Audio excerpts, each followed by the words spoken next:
Good morning and welcome. Yes, I'm back finally. And let's see if I can get my name right. I'm Stitching Granny of 18, soon to be in October. She is due October the 26th. And yes, it's a girl. So my son, he is my baby. And each one of my children now are having children at the age of 38. He turns 39 November the 26th, 1 month later after the baby's due. So I'm trying to get used to my name. It's exciting. And I have so many things to show you this morning. I've done over 60 projects this year alone. I'm not going to go through all those this morning. I will try to do some short videos. And I have some more exciting news that I will share at the end. So please stay tuned because it is truly a miracle of God. Okay, let's start this off. And first of all, I'm going to show you something that I made 24 years ago. My daughter was going through her things and they were moving. And she was showing me something that I had made. We did for my first grandson's nursery. And I don't know if you remember these bears back in the 1990s, late. And they had a panel. So we traced the panel and then we blew it up and put it up on the wall and painted a mural. And so I did all his crib things. And then I decided to make this little bear. And so I just hand sewed some clothes. And when my daughter said, you know, she didn't know what she was going to do with it, I said, give it to me. I'll keep it in my sewing room. And that way, when my grandson, who is now 24, the end of August, or 21st of August, when he has a child, if he wants it, we'll give it to him. All right, where do we begin? I am going to try to tell you each of the patterns' names. If I fail, I will put it down here at the bottom of the screen. I don't have all the patterns with me because they are fully finished. I'm not sharing any of my works in progress or my finished projects because they are overwhelming. I'm trying to get those 60-something projects fully finished. We'll see how good I get this year. I guess I'll start off first with Lori Holt. And I stitched this on a different fabric. So I knew I didn't want to finish it with the others because I have a shelf that has 6 pictures in it. And I wanted it all to be on the same fabric.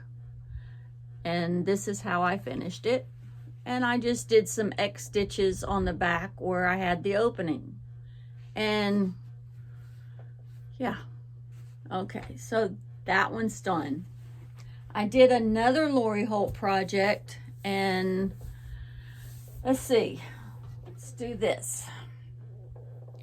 I know Chantel at 141 Designs, she has some really cute boxes, and she did it stackable, in which you could have put the stitches all the way around. And I thought it was a really neat idea. But I wanted something that I could actually use and not just take up space, because the sewing room can get overwhelming. And sometimes I need spaces that I can put things in. And when I have a need, yes, I will get the stackables so that I can gift it to someone, but I don't have a place that I can stack all 4 of them high and not be a usable space. So this is what I came up with.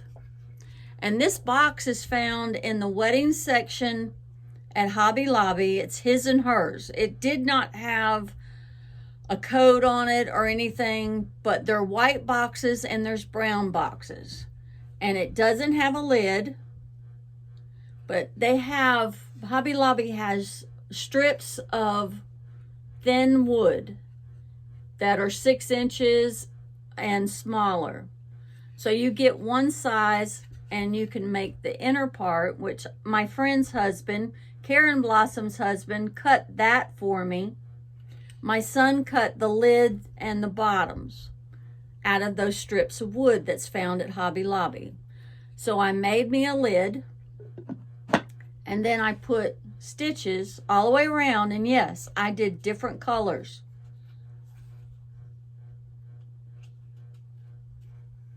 I wanted to be different. And the spool on top has embroidery floss, and I used Aleene's glue, tacky glue, to put the floss on there. And then here we are back at the beginning. And I got these little knobs from Hobby Lobby in their wood section, and I made little legs for it. So I thought it would be cute sitting in my sewing room. But this would be a perfect baby's gift, because Lori Holt's got some stitch cards that have girl themes and boy themes. Well, you can put this on all four sides. You can skip the top and just put a lotion bottle, shampoo, or whatever inside the box that they could sit on the dresser. Or you can make the lid, and then if it's a little girl, they can use it for their hair bows as they grow older.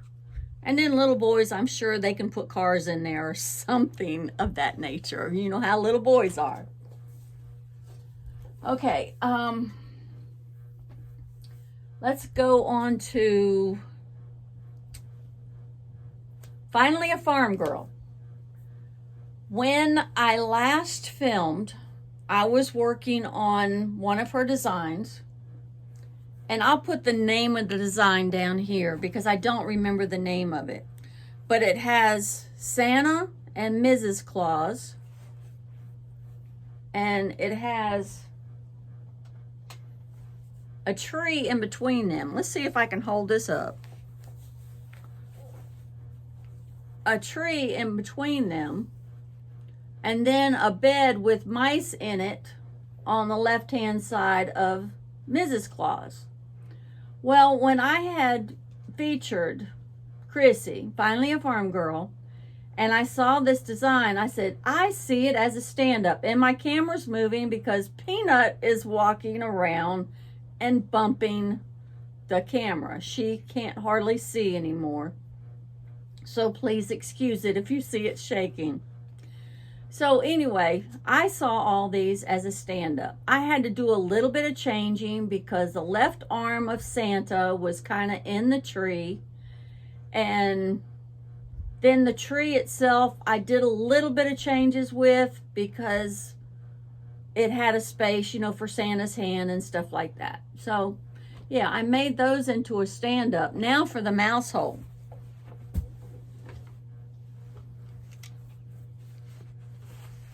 And here's the mouse hole. It's a stand-up on its own. I've got it weighted, so it can kind of sit in the corner when I have Mr. and Mrs. Claus featured up on the shelf, and then it looks like a little mouse hole. That's what I saw when I saw this pattern. And I wanted it to look like woodwork, so I used some fabric that reminded me of wood. And I just did my own thing. I did not have a pattern to make this little mouse hole. I just had it in my brain. And this was stitched on, hand dyed by me with tea and coffee. And it's done on 14 count, and it's using all the called for flosses.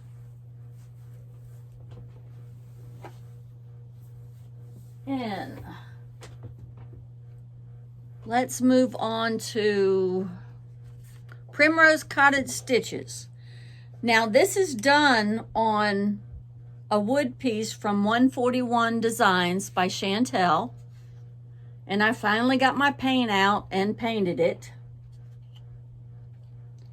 So this was fun to do, and I used the Primrose Cottage Stitches design, and I'll put the name of that right down here. I think it's the ABCs and the B being B-E-E, but I will put that at the bottom just to be safe. So you can find this wood at Chantel's 141 Designs and have a little bee. She has some other little cute things too that you can put on each of the finishes. And I've got several of them. I haven't got around to painting them all, but I will share them as I paint them.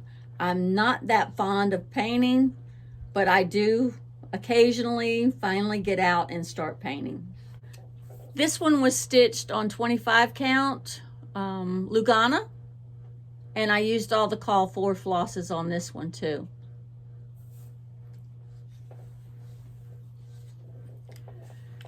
Now we'll move on to It's So Emma. Okay, It's So Emma, they have the Stackables. This is my favorite one so far, the Stackables, besides the winter. And I don't know if I can show it all in one. This is a cutting board found in the spring shop at Hobby Lobby. And I just have magnets on the back of it so I can change it out. But whenever I have the bee theme quilt hanging in my dining room, then this one's also hanging in my dining room too. And I'll go ahead and insert a picture at the beginning and the end so you can see my bee themed dining room. So these are fun. I didn't think they were going to be that fun because who wants to stitch a basket 12 times, right? But each one of them are so adorable. You can use each design by itself and make a little pillow if you want to, or do a little hard finish. But I think they're great to have because you never know when you're going to need a small, and they're such cute designs. Why not? Then another one by It's So Emma, and it says bloom where you're planted. And here this is. And this little piece I found at Michael's. I had my husband take the stick off, which was metal, and it did not want to come out. But he sawed it off, and then all I did was glue it up here. I didn't really want to put a bow on there, but I thought it needed something. And so, yeah, I finished this all in one. I used a little bit of fabric right here that I found at Hobby Lobby because this frame is just a little bit too big. But I thought, hey, I can make it work. So I thought this turned out cute. I stitched this on 25 count Lugana, and I used all the call for flosses because I got the floss pack from Fat Quarter Shop when I got the pattern. So if you haven't tried their designs, I would suggest you try them because they're all adorable. I'm not so crazy about Halloween. I'm not a Halloween person. But there are others that are. So it's great that they try to accommodate for everyone's needs. So yeah, this will be hanging up sometime next spring. I just finished it last week along with this next one. So I didn't get it fully finished in time to put it up this year, but it will be up next year. This next one is by Luminous Fiber Arts, and it's Hop, Peep, Leap. And so this too was a really fun design. Let's see, can you see the little sheep? Yeah, there we go.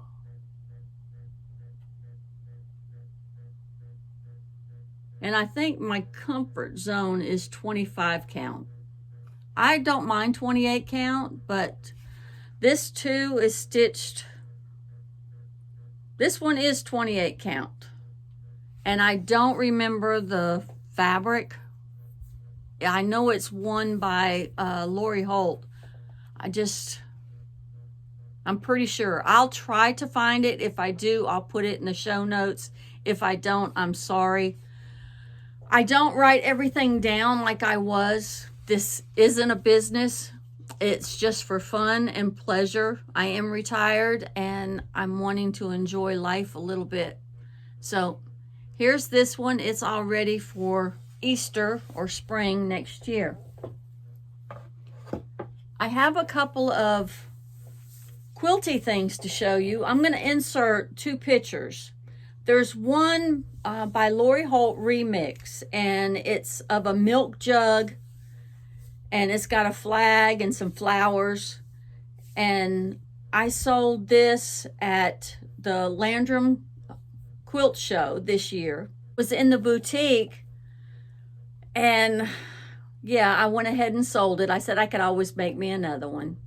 And then this other one, every time I try to think of who this person is, it was Freebie that was on Facebook several years ago. So here's that right there. And it's a large mug rug. That one sold too at the quilt show. And then some other things that I've been doing. I've been doing some bag making. But before I show you the bag, let me show you something that I came up with. Back Quarter Shop sells these little cards, floss drops, for you to put your flosses on. Well, to me, I needed some more holes because whenever I have leftovers, I don't want it to all bunch up in the middle. So I bought this gizmo here. Doesn't have a UBC code either, but I've seen them priced for $17.99 and $10.99. So I don't know what's up with that. It's the same tool. But here's what it looks like. So it's a high-powered punch hole. And so all I do is I punch a hole on both sides of the big hole. And so that way I can put my leftovers on there. And these I keep in this bag that I'm getting ready to show you because it's the Lori Holt stitch cards. I have all the flosses that I need for the stitch cards. And I rather put them on here than to put them on the regular bobbins because they get crimped up a little bit and sometimes they get knotted up. And so these I can usually keep just twisted and put in my bag and they stay nice. Here is the bag that I made, and it's by Annie's. And here's the code on the back. So it's open wide 2.0. So this is a fun bag. I got with my friend Karen Blossom, and she got me the pattern, and then we got together and we made the bag. So here is the bag.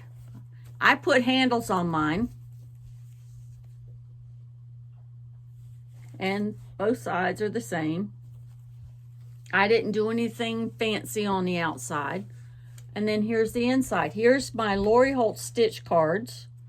The pocket's big enough for them.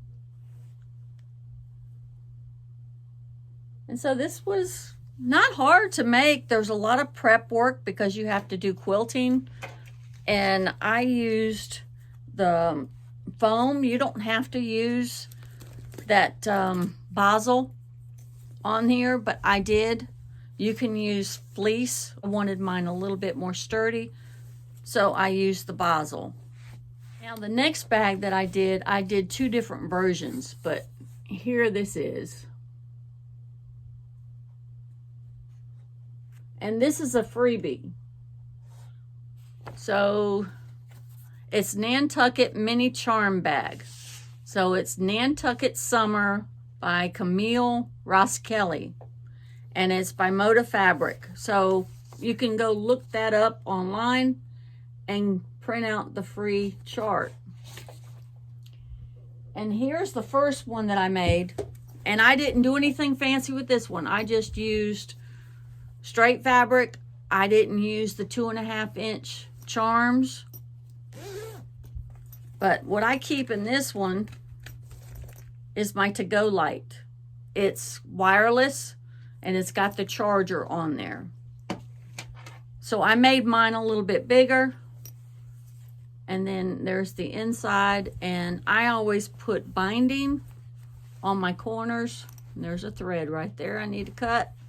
But I always put binding where I cut the boxed ends so that it doesn't fray. And then I made this little handle. There's that one.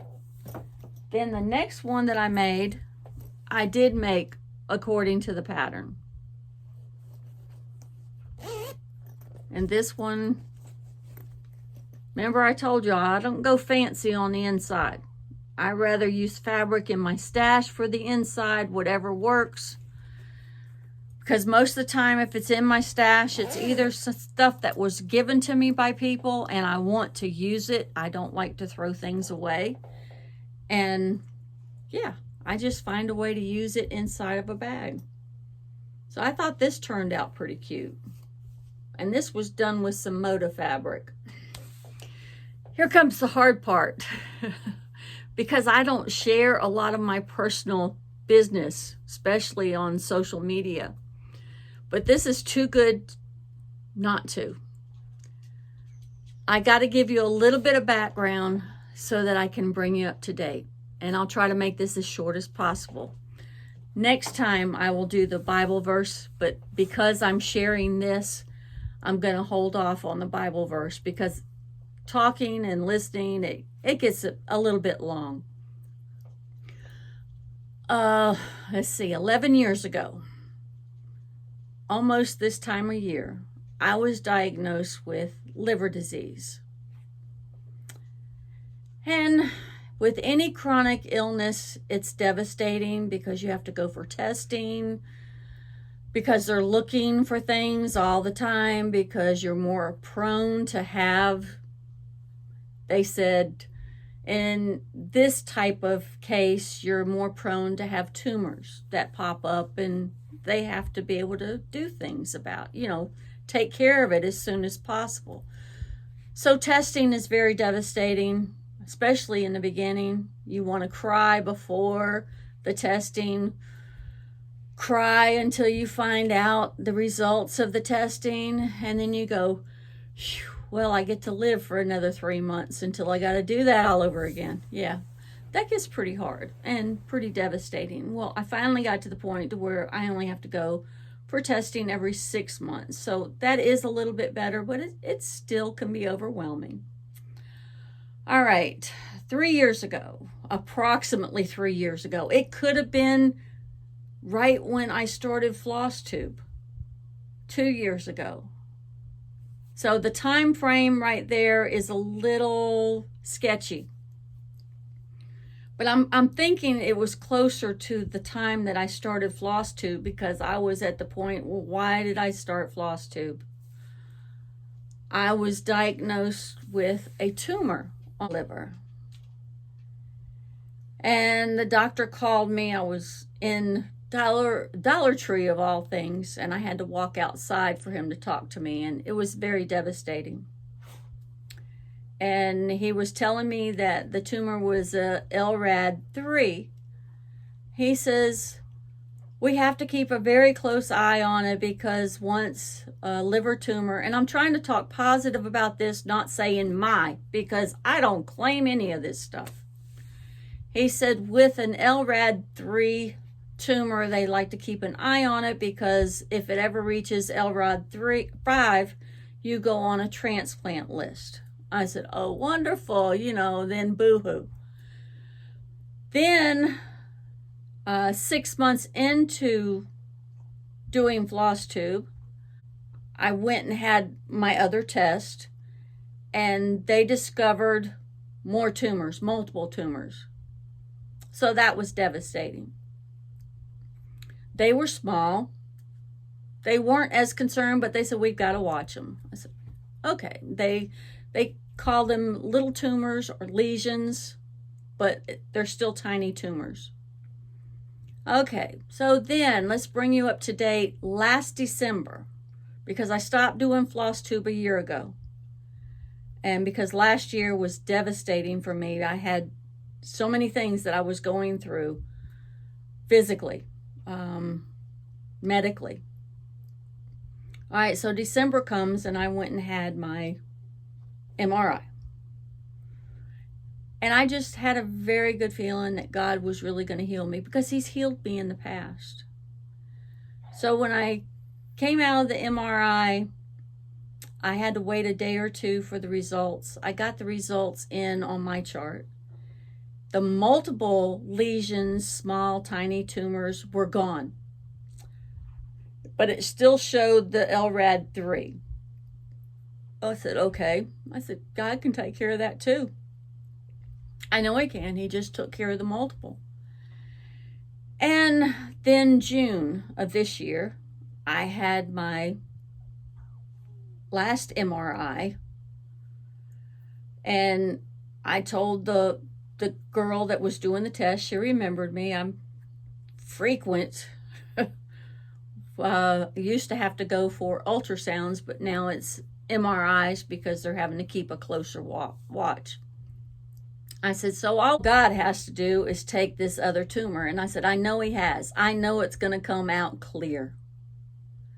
So I got the results back from that. Praise God. The LRAD 3 is gone. God has healed me, and I thank him for it. And I know he's going to heal this liver disease. I started doing some changes because God laid it on my heart. And I had no idea where to begin because when I first found out, I went and it was so devastating, crying all the time. I said, I can't handle this. I'm just going to live and let God be God and let him deal with it. So I got away from going to the doctor because the doctor said there's nothing you can do. Just live your life. You may never hear from it again, but you may hear from it again. So, yeah. So I stopped going to the doctor, and then I was having some problems with my gut and stuff. And then I started seeing some advertisements of a liver center near my home. So I made an appointment and went. And the doctor told me, he said, yes, there is some things you can do. You can do some changes. First of all, stay away from high fructose corn syrup, no candy whatsoever. I said, oh, okay, I can do that. Well, I didn't know what high fructose corn syrup involved. Nearly everything you buy in the store or you get at a restaurant has high fructose corn syrup in it. Therefore, you have to change to organic. Organic doesn't have high fructose corn syrup, and the majority of your food has to be freshly cooked, not from a can, not from a package. So it's, whew. The longer I got into it, the more God started revealing to me that you also need to do this and you need to do that. So last year when I had the gut issues, long story short, they said there was some internal bleeding that they had to find out where it was coming from. But where it was coming from was from my gut. It was inflamed, highly inflamed. So God started showing me that you need to cut this, you need to cut that. The doctors didn't tell me anything to cut. And it's like, are they not knowledgeable? Do they have too many patients? What is it? So I just let that go, and I started seeking God even more for God to show me how I need to eat. And so staying away from dairy, I started implementing goat's milk. And actually, it tastes good. It tastes just as good as cow's milk. But yet it's like a prebiotic, so it's really good for your gut. So I'm saying all this to get to this. God is there. He's in our everyday life. He wants to walk with us. He wants to talk with us. He wants to guide and lead us. But sometimes we just want to live our life. We don't want to make the changes so that God can be God in our life. Can you imagine? Yes, food. Oh, it tastes wonderful. There's so many things that I can't have. I try to focus on the things that I can have. And at first, when I learned about the high fructose corn syrup, then I realized, well, I can make homemade cookies. I can make homemade cake. Well, all that flour and stuff isn't good for your gut. I was still losing weight because I wasn't overindulging, but at least I still got to have the extra treats. And then when I found out that stuff is really bad for your gut, if you have an inflamed gut, that it's important to get that cleaned out so you can sleep, so you can feel better, so you can get to be the weight that you actually are supposed to be, and that you don't need all these extras. And sometimes I shake my head at my husband. He gets to have everything, and I don't. But he has adapted some. He eats what I cook, so he is eating healthy. But when he's out and about on his own, he gets some of those things. He does indulge, and it's okay. But just be mindful of what's going on in your body and seek God, because he will reveal things to you. There's so many things that I woke up in the middle of the night and God laid on my heart, and then I would search it the next morning, and that really makes sense. I will do that. And if you have to make food changes, don't be drastic about it. Take one thing away that's bad for you, replace it with one thing that's good, and then in a few days take something bad from you and replace it with something good. So don't go week or months at a time. Try to go a couple of days and say, okay, I can live without this. Let me replace it with this. So instead of having snacks, I can grab nuts and I can grab fruit. So occasionally I will make homemade cookies, but usually when I'm taking them to my grandchildren, and I will keep a couple for us. And then I will nibble on a cookie. I won't just indulge in the cookies. So even the stuff that you buy, nuts, say for instance in the store, they have, a lot of nuts have bio-generated ingredient. What is the bio-generated ingredient? They don't tell you. Well, I don't want anything that's made in a lab to go inside of me. And so I'm trying to be very careful with everything that I take in. And I try to eat as clean as I can. So there, you have my story. I finally shared it. I will not be sharing any more of this because this is my Flosstube. I like to share my cross stitches, a little bit of crocheting if I do it, and my quilting, definitely. So this is it. We're moving on. And I will try to do a Flosstube again very soon. I'm not going to say the exact. I'm going to try to at least do it monthly, but I want to catch y'all up where I'm at with all these 60 plus projects that I've done since I did Flosstube. So my mind is good. It's clear. God is ever present in my life, and we will get back to our scripture. So for now, God bless, and we'll see you soon.